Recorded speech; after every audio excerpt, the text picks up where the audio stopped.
আসসালামু আলাইকুম। আগামী সংসদ নির্বাচনে নিজের পছন্দের প্রার্থীকে ভোট দেন, যাকে ইচ্ছা তাকে দেন।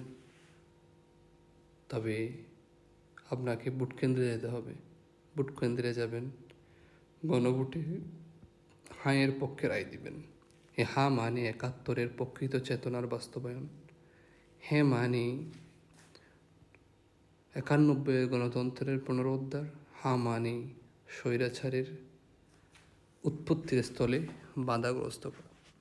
আর হা মানে ২৪-এর শহীদদের রক্তের বিনিময়। হা মানে স্বৈরাচারের পথের কাটা।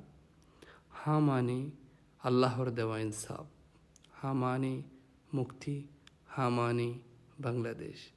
হা মানে ইনকিলাব জিন্দাবাদ। হা মানে শহীদ প্রেসিডেন্ট জিয়াউর রহমানের স্বপ্নের দানের শীষে মিশে থাকা সেই বাংলাদেশ। হা মানে বাংলাদেশিদের বিজয়। হা মানে ভারতীয় আধিপত্যের বিরুদ্ধে এক নতুন সূচনা।